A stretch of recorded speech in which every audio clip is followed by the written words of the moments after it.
Assalamualaikum warahmatullahi wabarakatuh. Iki ngaji santai-santai napa muhasabah.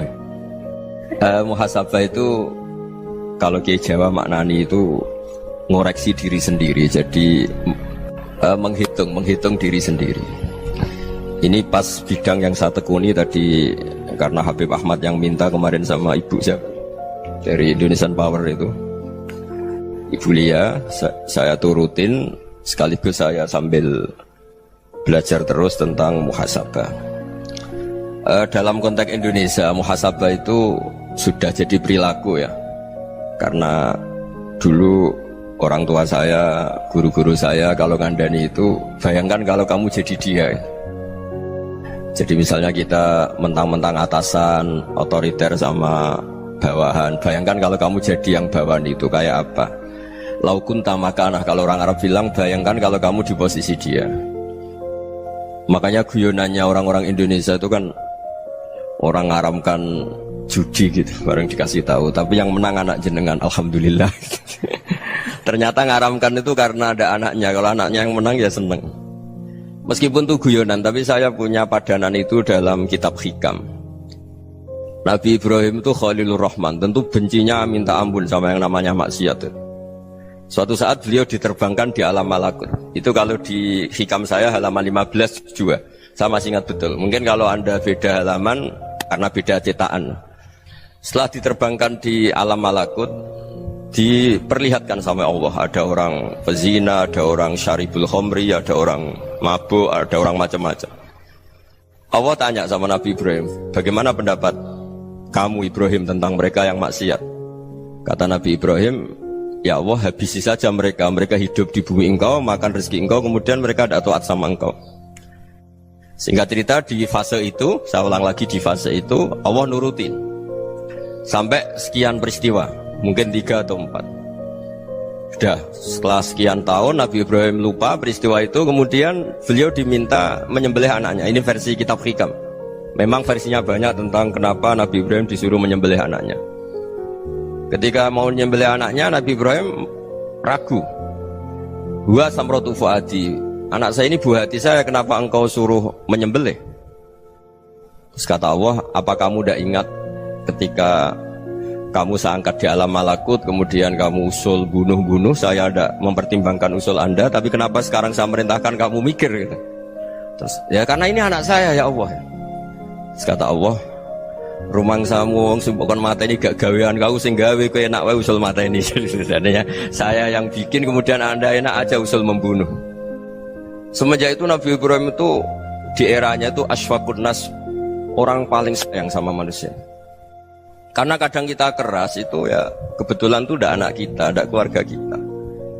Cara orang Jawa itu kan gitu ya, kalau ada perempuan terus macak yang macam-macam pakai sepeda motor cowok, terus wah itu luput suwuk, semoga-moga gini. Tapi setelah dikasih tahu, niku ponakane jenengan, semoga-moga selamat. Jadi jangan-jangan kemarin ahlil ma'asi itu kebetulan itu tidak keluarga kita. Kalau keluarga kita yang pernah salah pada kita, semangat kita mintakan maaf. Jangan-jangan kita didikte hukum sosial gitu. Jadi orang yang salah, kebetulan itu orang yang menservis kita, atau keluarga kita, atau orang dekat kita. Jangan-jangan semangat kita mintakan ampun. Tapi kalau sama orang lain, kebetulan musuh kita semangatnya minta itu kena azab. Nah ini yang nggak boleh dalam Islam. Islam mengajarkan niru Rasulullah SAW, Nabi itu rahmatal lil alamin. Bahkan kemarin saya ngaji virtual sama beberapa habaib. Ada Habib Ali Al-Jufri dari Mesir, ya. Ada Habib Alwi dari Kuitang, ada Habib Nabil Al-Musawa. Dari sekian habaib itu saya masih ingat, diantaranya yang didawuhkan rahmatan lil alamin itu ketika Nabi adzahu qaumuh, disakiti oleh kaumnya, dan itu mereka masih kafir semua. Itu mereka dapat doanya Nabi, Allah mahdi qaumi fa innahum la ya'lamun. Kayak apa baiknya Nabi, orang yang menyakiti, yang melukai, tapi Nabi masih berdoa, Allah mahdi qaumi fa innahum la ya'lamun. Sayyidina Umar dapat doanya Nabi itu ya khina kana kafiran, ketika masih kafir didoakan. Allahumma aizzal Islam bi Umar. Itu ketika masih kafir.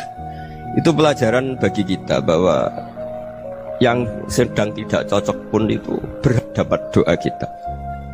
Ya doa supaya kondisi kita baik, hari tambah baik. Karena agama ini Saya berkali-kali bilang limangka yarjuwa wal yaumal akhir. Agama ini diperuntukkan bagi yang selalu punya harapan pada Allah Subhanahu wa taala.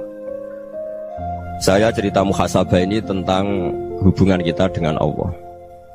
Di Indonesia itu banyak orang fasik, banyak orang nakal. Ya di mana-mana orang nakal itu ya mayoritas, wa aksaruhum fasikun.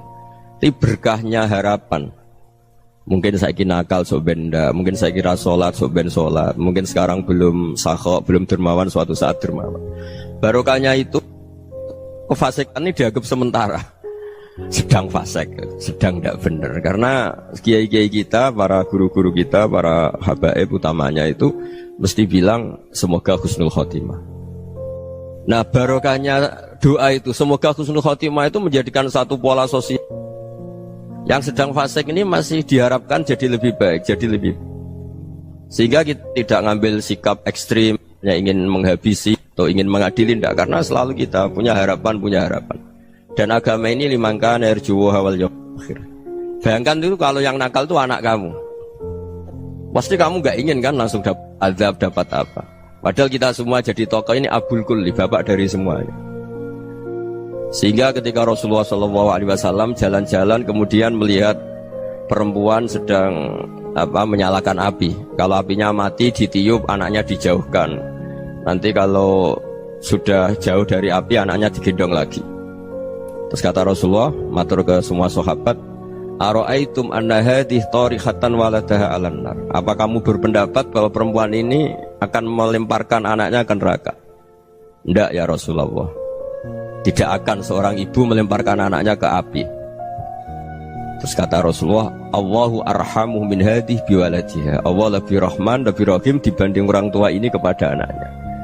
Ini yang harus kita kenalkan terus, kita kampanyakan terus, supaya orang hubungannya dengan Allah itu nyaman, asik.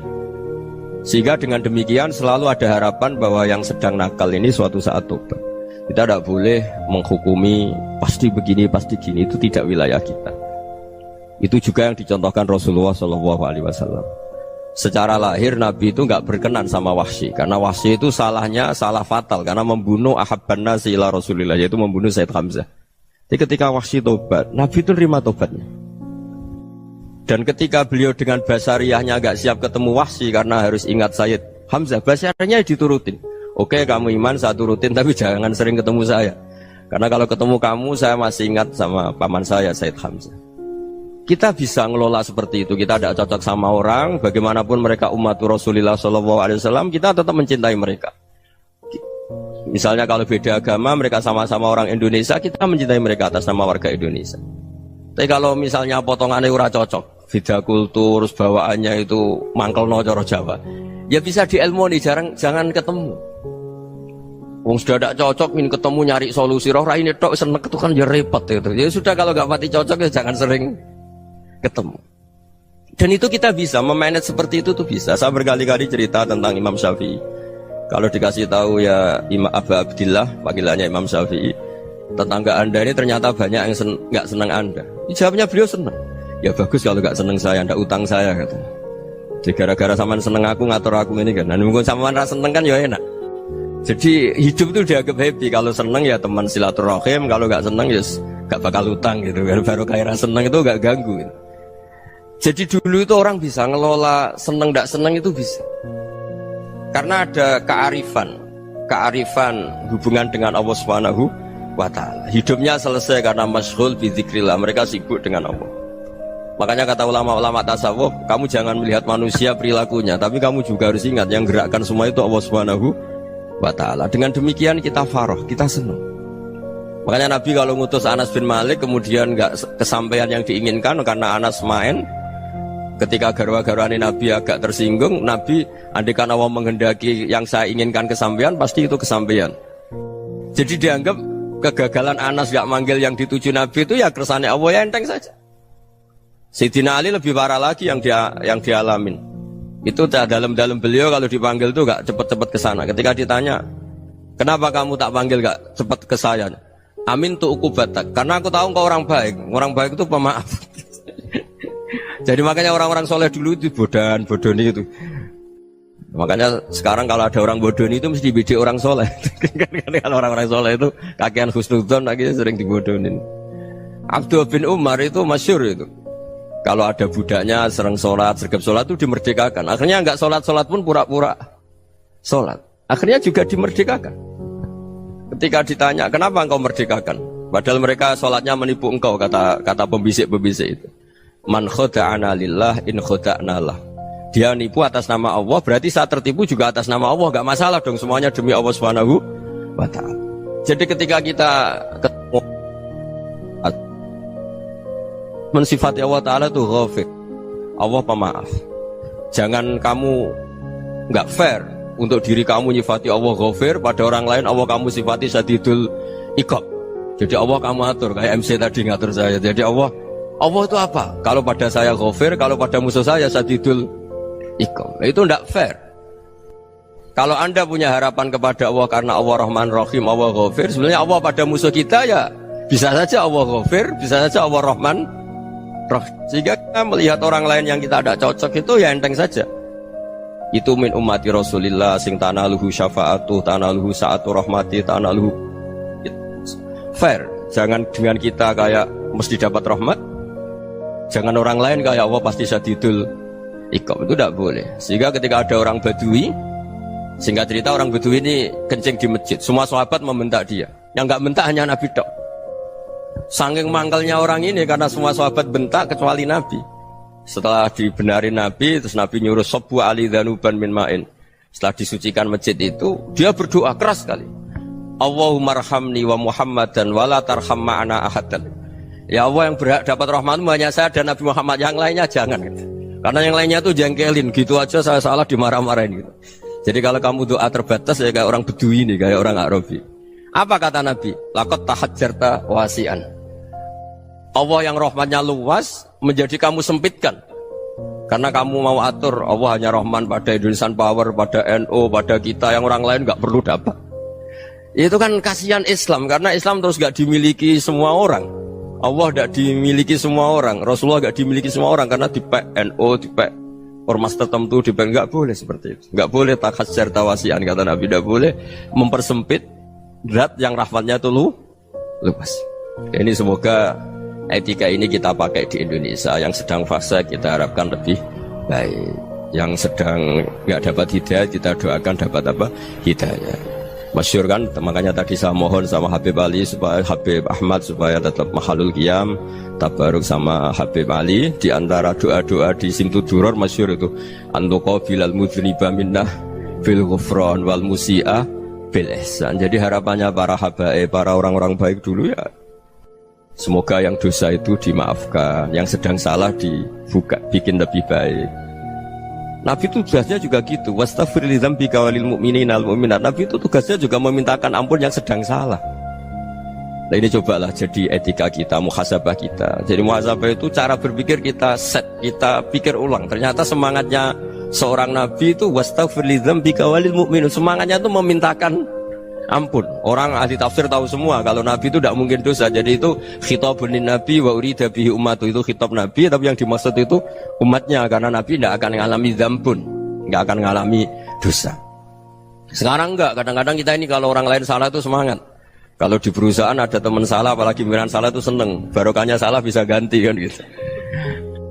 Ya, jadi kalau mungkin di dunia tokoh juga gitu, barokahnya ada tokoh salah, kita yang jadi populer sendiri, tidak boleh seperti itu. Kita harus salimus sodri di jami'il muslimin. Jadi ini harus dilatih. Saya tadi matur sama Habib Ahmad, latihan kita jadi hidup. Nabi itu kalau resep jadi wali itu kata Nabi gampang. Kata Nabi, kalau kamu ingin disenangin Allah, ya sudah. Kalau kamu asbahta wa amseta gini-gini, perasaan kamu, kata Nabi, jangan punya perasaan ghil sama orang muslimin. Itu sudah wadzalika min sunnati. Makanya Nabi ngendikan la yablughni ahadun an ahadin syai'an. Ada yang baca la yuballighni ahadun an ahadin syai'an. Seseorang jangan melaporkan ke saya tentang salahnya yang lain. Fa inni akhruju ilaikum wa ana salimus sadri. Karena saya ingin ketemu sampean semua dalam keadaan salimus sadri, tidak punya perasaan apa-apa. Karena kalau nurutin pembisik, nurutin informasi itu ya repot, karena orang pasti sepihak. Ada kiai yang top datang ke kampung-kampung ning desa-desa, kata yang seneng itu punya akhlak. Wah itu bagus orang besar datang ke kampung-kampung. Kata yang nggak seneng, Oh itu jobnya kiai kecil kok diambil, itu kan ya kasihan itu kan sudut pandang. Makanya saya sering bilang akal kita ini cukup untuk mentasdik Rasulullah Shallallahu Alaihi Wasallam. Meskipun perasaan kita kadang orang Jawa itu beda. Saya berkali-kali bilang sama peneliti dari Jogja, kenapa sih Gus para nabi itu kok poligami istrinya banyak? Nabi Dawud katanya itu berapa? Nabi Sulaiman malah jumlahnya agak terbatas ini. Nabi Muhammad itu paling sedikit. Saya tanya gini, perempuan itu orang lemah, jadi kalau nolong orang satu gimana baik, kalau nolong orang dua ya lebih baik, ya sudah kira-kira seperti itu. Paling tidak akal kita masih tahu kalau orang baik itu kan mesti baik, nolong orang satu baik, nolong orang dua ya lebih baik, nolong orang tiga lebih baik. Tapi kalau kamu orang nggak baik, satu saja kamu terlantarin, kamu miskinkan, kamu ya tinggal diukur kan. Kalau orang baik nambah baik, tapi kalau orang buruk tambah buruk. Nah itu akal. Akal kita bisa menganalisis kenapa sih nikah itu ada yang poligami, ada yang enggak. Sudah ukur saja diri kamu. Misalnya kayak saya elek keriting, rabi terus, mau perbanyak wong elek, orang perilaku netok, raine dadi elek kabeh gitu. Tapi nak kowe ku ganteng, alim, ganteng, sugih, anake ganteng-ganteng, berhubung kowe saleh ahli swarga kabeh, mertua yo bangga karena karir kamu meyakinkan. Ini mertua kamu aja gak bangga mau nambah. Ipar gak bangga, mertua gak bangga, desa kamu yang kamu wayai juga gak beda dengan Nabi ketika nikah Juwairiyah itu gak ada pernikahan sebarokah Nabi dengan Juwairiyah itu Azharu Rasulillah. Di situ habis perang banyak tawanan, gara-gara jadi besanya Nabi langsung dibebaskan semua karena Azharu Rasulillah. Sekarang besanya Kanjeng Nabi. Dulu Abu Sufyan mangkalnya bukan main sama Nabi, gara-gara putrinya dinikah terus langsung jadi. Kalau kamu kan enggak, nikah satu, nikah lagi, satu kampung musuh kamu karena istri pertama ya cemburu, yang kedua agak bangga. Oh itu selesai itu di dunia wal akhirah. Maksud saya nganalisis Islam itu harus pakai akal. Dan akal yang dipakai, ini saya bawa ke kitab Ihya, adalah pikiran-pikiran para ulama. Makanya ketika Imam Ghazali ketika ditanya fakaifa bi muslimin fasikin asawaha fi jami'i amri, kalau kalian ketemu orang fasik, orang Islam tapi fasik, perilakunya nggak ada yang benar. Kata Imam Ghazali jawabnya lucu, aneh. Mamin muslimin illa wa islamuhu ta'ah. Tidak ada orang Islam kecuali dia mau Islam, membenarkan Allah dan Rasul itu sudah taatnya dia. Kok kamu tidak bisa melihat taatnya dia? Dia pikirannya kan ini pemabuk, ini tukang apa. Tapi kata Imam Ghazali, sebenarnya kamu masih bisa berpikir positif. Mamin muslimin illa wa islamuhu ta'ah. Tidak ada seseorang Islam ketika dia milik Islam itu pasti ada taatnya, yaitu tasdik pada Allah dan tasdik kepada Rasulullah Shallallahu Alaihi Wasallam. Jadi dengan pola seperti itu, maka di antara guru-guru kita yang modern ya di era Mbah Maimun, di sini ada Habib Ahmad, Habib Salim, syair yang sering dibaca beliau adalah ada orang munajat sama Allah. Ini cerita munajat. Itu orang itu ngendikan gini, ana muznibun, ana mukhtiun, ana asi, huwa rahimun, huwa ghafirun, huwa afi. Ya Allah, saya mukhti, saya orang yang salah. Ana muznib, saya orang yang dosa. Ana asin, saya sering maksiat. Tapi engkau ya Allah, engkau ghafir, pemaaf. Engkau rahim, maha pengasih. Engkau afin, yang mudah memaafkan. Kata orang ini, ya agak kurang ajar, tapi saking senengnya sama Allah. Qobal tuhunna salasatan bisalasat. Ya gini saja ya Allah, sifat engkau diadu dengan sifat saya. Engkau Tuhan, Gusti, nggak boleh kalah katanya. Terus wasatahliban ausofu ausofi, dan engkau pasti pemenangnya gitu. Jadi ada orang rayu Allah dengan cara seperti itu ya ada ya. Saya ini manusia, salah saya banyak. Engkau ampunannya banyak. Engkau Tuhan, Gusti, nggak boleh ampunan Anda, ampunan engkau kalah dengan salah saya. Nggak boleh Tuhan kok kalah. Jadi untuk supaya orang punya harapan gitu. Banyak juga wali-wali yang jadab ketika datang ke makam Rasulullah SAW. Itu kalau dongo ya agak kacau sebetulnya, cara syariat agak kacau. Ya Allah, engkau punya dua pilihan. Jika engkau menjadikan saya soleh, surah habibu, yang senang kekasihmu, yaitu Rasulullah SAW. Tapi jika engkau menjadikan saya fasik, surah adubu, yang senang itu setan. Monggo jenengan mau menyenangkan kekasih jenengan, mau menyenangkan musuh jenengan, monggo jenengan bebas kok memilih. Mestinya Allah ya senang menyenangkan kekasihnya. Jadi ya, intinya Allah dipaksa untuk menjadikan dia orang soleh gitu. Jadi kayak kemarin itu Pak Gus siapa yang kesini itu, kuliah ke sini itu sama Habib Ahmad. Saya pertama nggak mau, lama-lama Habib Ahmad. Ini gimana Gus?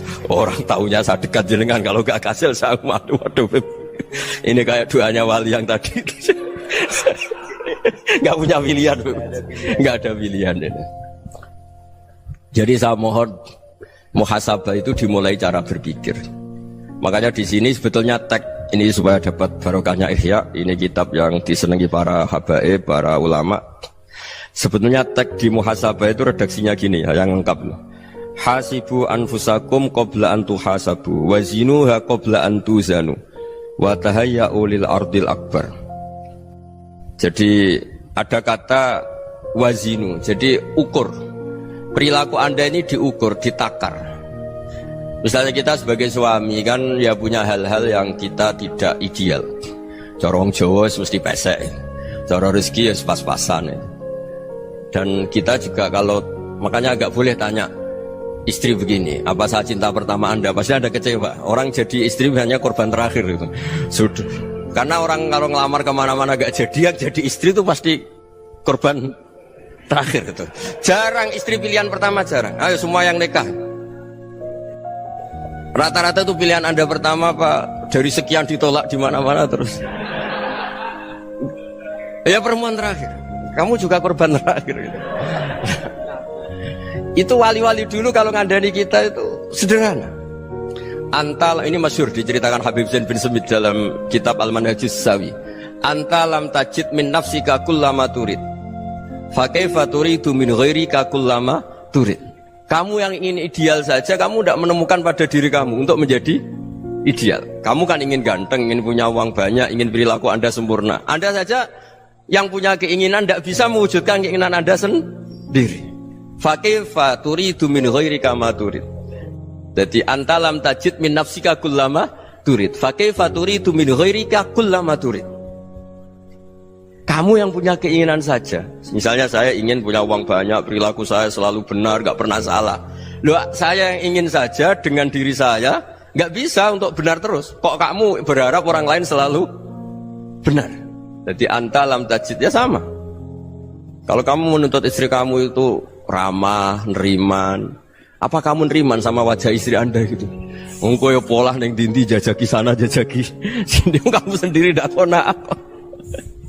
Jadi itu nasihat yang luar biasa. Antalam tajid min nafsika kullama turid, fa kaifa turidu min ghairika kullama turid. Kamu mau menghormati semua orang? Tidak mau kan? Kemudian Anda berharap semua orang menghormati kamu. Kamu tidak ingin kan orang lain semua menghujat kamu. Sementara kamu enak aja menghujat orang lain. Makanya Rasulullah SAW luar biasa ketika bikin kaidah sosial. Apa la yu'minu ahadukum hatta yuhibba li akhihi ma yuhibbu li nafsi. Jadi kalau ukuran iman itu sederhana. Kalau sesuatu itu baik, nyaman bagi Anda ya bayangkan itu pada teman Anda. Misalnya Anda bangun tidur sudah acak-acakan, gak punya uang, utang jatuh tempo, kan gak ingin ketemu orang. Ya kamu jangan bertamu ke jenis ini, karena dengan kamu yang alami juga gak siap ketemu orang. Makanya ada Habib Alim itu dilapuri sama seseorang. Beb, dulu teman saya itu ketika saya kaya itu sering main ke saya. Setelah saya miskin, mereka tidak main ke saya. Kata Habib itu bagus, sunahul begitu itu bagus. Coba kalau kamu dulu kaya, teman kamu main kan kamu gaya. Di rumah ada makanan, bisa hormat tamu. Setelah kamu miskin jadi buruh manol di pasar atau buruh bikin boto, teman kamu datang, malu enggak kamu? Mendingan enggak datang gitu. Akhirnya baru, oh ya alhamdulillah kalau gitu. Loh ya kan dulu teman kita datang, kita ada Alphard, istri cantik, rumah bagus. Lah kita miskin, buruhnya orang pas dibentak-bentak, teman kamu udah datang. Milih datang kamu enggak kalau setelah kamu jatuh? Enggak kan? Jadi barokahnya ilmu itu terus. Ya, tapi kadang-kadang orang tuh, wah setelah saya miskin teman-teman enggak kasih kesini. Ya kalau kamu sudah jatuh, teman-teman kamu situ jadi tontonan. Ya mulai sekarang cara berpikir itu dirubah. Dulu yang namanya kiai itu kalau diundang orang itu ya agak-agak senang. Semenjak saya itu agak rubah.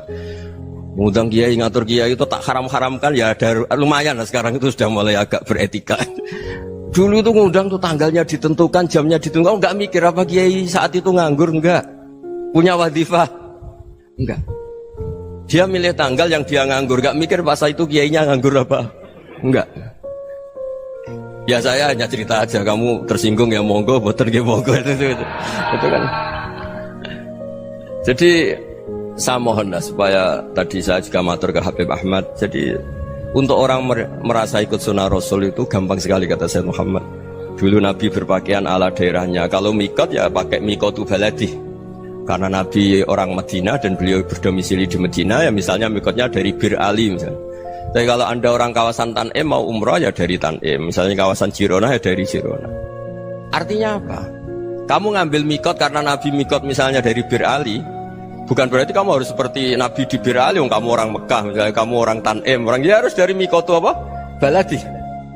Sama, makanya di fikih-fikih itu kalau tahnik anak, Nabi orang Arab, halawiyatnya kurma ya kurma. Kalau orang Jawa sedegan, semua bodoh-bodoh. Ya bodoh-bodoh manis. Jadi ini tabaruk sama Sayyid Muhammad, ini ada murid beliau Habib Ahmad sahabat ya, supaya orang itu merasa ikut Nabi itu gampang sekali. Ini saya baca ya di halaman tadi disaksikan Habib Ahmad 433 di kitab apa begini? Manhajus Salaf fi Fahmin Nusus. Itu kata Sayyid Muhammad, wa kanat sunnatu Rasulillah annahu yat'amu ma yajiduhu fi ardi wa yalbasu ma yajidu wa yarkabu ma yajidu mimma abahu Allah taala. Faman istamala ma yajidu fi ardi fa huwa al-muttabi' lis-sunnah.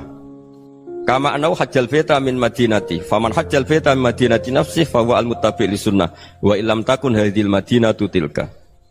Jadi intinya misalnya Nabi dulu itu ngasih sedekah kepada fakir miskin ya pakai dinar, dirham. Ya kalau orang misalnya sedekah pakai rupiah ya sudah ikut sunnah Nabi. Jangan lu Nabi pakai dinar loh, kamu kok pakai rupiah. Dulu dinarnya Nabi udah ada tulisannya Bank Indonesia, kamu ada tulisannya Bank. Ya tidak ada seperti itu. Ya jadi misalnya Nabi sedekah pakai tamar atau pakai al-aqid, ya kita pakai beras, pakai apa. Supaya orang tuh bahwa Rasulullah itu milik kafatal linnas, milik semuanya. Sehingga merasa ikut sunnah Nabi itu ya semuanya. Makanya dulu Mbah Mun kalau motivasi saya supaya bombong, kalau orang Jawa bilang bombong.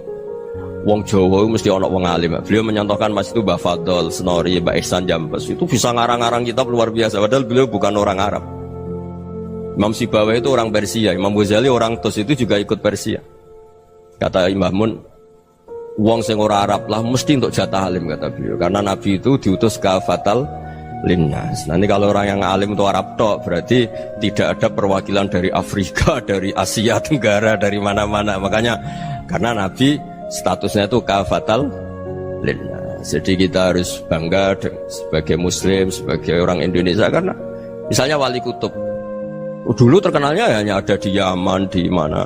Ternyata pernah ada juga di Indonesia dan seperti Habib Abu Bakar Segaf Gresik. Jadi ya artinya kan tetap orang Indonesia meskipun beliau zuriyah Rasul kan ya sudah orang apa? Orang Indonesia. Zuriyahnya Habib Ali Simtuduror sekarang di Solo. Jadi Indonesia juga dapat alawin banyak dari Sadatin al-Alawin juga banyak. Jadi saya mohon barokahnya ngaji seperti ini. Melihat orang lain tuh gampang, bayangkan tuh kalau anak kamu. Makanya Nabi nanti kalau nggak percaya lihat di Hikam nomor 15 di kitab saya itu.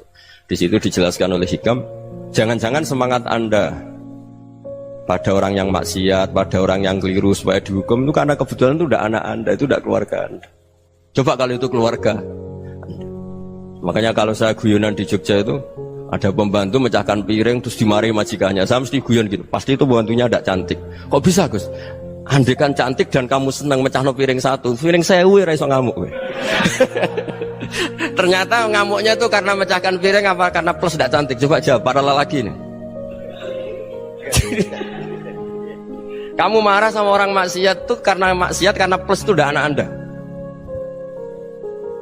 Bayangkan kalau itu anak Anda. Itu hebatnya Rasulullah SAW. Karena kita yang salah pun kadung umatnya, Nabi tetap ngasih fasilitas syafaati li ahlil kabair min ummati. Kayak apa baiknya Nabi? Tidak ikut maksiat tapi ikut fasilitasi ngasih syafaat. Loh kalau li ahlil ibadah kan wajar. Nabi ketika ini syafaati li ahlil kabair min ummati. Ya karena tadi logika yang dibangun Rasulullah itu logika yang luar biasa. Kita semangat orang lain kena hukuman itu karena kita tidak punya ra'fah, tidak punya rahmah. Coba kalau Rasulullah yang bil mu'minina ra'ufur rahim, semangatnya itu mendoakan supaya tobat, mendoakan diampuni. Dan itu juga yang diperintahkan oleh Allah Subhanahu wa taala, wastaghfir li dzambika walil mu'minina wal mu'minat. Ya semoga barokahnya ngaji ini, barokahnya Habib Ahmad, barokahnya Maulid Simtud Duror, barokahnya semua kitab Madaih, Tibak Berjanji semuanya, barokahnya Ikhya, barokahnya Said Muhammad, barokahnya guru kita semua, Mbah Maimun, bapak saya. Kita ini ngikuti manhaj, ya, ngikuti apa? Manhaj. Saya sering didhawuhi Mbah Mun, kenapa ihdinas siratal mustaqim bukan siratoka? Bukan jalan engkau ya Allah, karena Allah itu nggak bisa kamu tiru. Allah itu tidak tidur, tidak makan, tidak kesel, tidak capek. Yang bisa ditiru itu siratal ladzina an'amta alaihim. Yang bisa ditiru manusia ya niru manusia. Karena Allah itu tidak bisa ditiru, makanya ihdinas siratal mustaqim siratal ladzina. Dan niru siapa? Niru guru-guru kita. Termasuk niru cara pandang. Jadi misalnya ada orang awam di rumah itu hanya delok reng, delok tikus liwat, itu kan kayak nganggur. Kok ora tahajud malah main delok reng. Melihatnya jangan gitu. Huwa tarokal ma'asiyah. Dia di rumahnya ndak dugem, ndak kemana-mana. Dia berarti malam itu tarkul ma'asi. Tidak nyopet, tidak garong, tidak ke tempat maksiat. Susahnya apa sih husnudzon? Jadi jangan lihat huwa tarkut tahajud, huwa tarokat tahajud, wa taroka qiyamal lail. Oke ya, namanya orang begitu ya tidak tahajud, tidak qiyamul lail. Tapi susahnya apa sih kamu bilang huwa tarokal ma'asiyah? Dia juga meninggalkan maksiat, dan tarkul maksiat itu ibadah. Supaya orang tuh gampang lah husnudzon sama orang muslim. Ini orang mukmin, orang yang luar biasa. Di mata Allah itu orang yang luar biasa. Kayak tadi Imam Ghazali, kalau saya ketemu orang muslim kemudian dia tidak pernah baik, gimana? Kata Imam Ghazali, ma min muslimin illa wa islamuhu ta'ah. Tidak ada orang Islam ketika dia mentasdihkan Allah dan Rasulullah, berarti dia juga punya taat. Ya ini latihan saja, sing iso nglakoni Habib Ahmad kula namung cerita mawon. Kula cerita secara akademik, saya punya kitab, saya baca, dan alhamdulillah kita paham barokahnya para guru, dan supaya terbiasalah. Sebaik-baiknya ibadah husnudzoni billah wa husnudzoni bil mu'minin. Soal tidak cocok ya diilmoni tadi ya, namanya nggak cocok ya jangan sering ketemu. Seperti Rasulullah SAW, beliau karena sangat mencintai Said Hamzah, ketemu orang yang pernah begitu sama Said Hamzah ya beliau secara basyariah tidak siap. Tapi beliau secara cara bahasa sekarang, secara profesional, kalau beliau seorang nabi dan harus menerima tobatnya siapapun ya diterima. Saya meskipun dengan A, B gak cocok karena dia begini-begini sama saya, tapi saya ingat dia sholat, dia baca sholawat, dia mencintai Rasulullah, ya kita hormat. Ya soal gak cocok ya di manage tadi ya, zuruhiban tasdid huban. Kalau gak pati cocok ya jangan sering ketemu, bawaannya enak nanti. Ya semuanya itu diilmoni lah.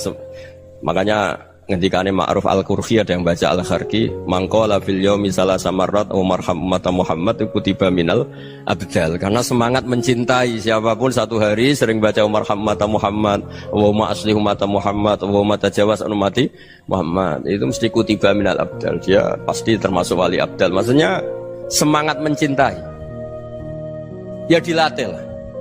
Misalnya Indonesia Power atau PLN, andai kan tidak ada PLN itu kayak apa? Orang nggak bisa ngaji, tidak bisa aktivitas. Ya barokahnya ada PLN, barokahnya jasanya. Kita sadar, tidak semua kebaikan kita ini memenuhi keinginan orang banyak. Gitu. Orang banyak ingin listrik, ingin saluran apa, dan itu kadang yang mewujudkan orang lain atau kelompok lain. Ya karena itu manfaat ke orang lain ya kita doakan. Karena khairunas anfa'uhum linnas. Sehingga kita terbiasalah ngakui orang lain.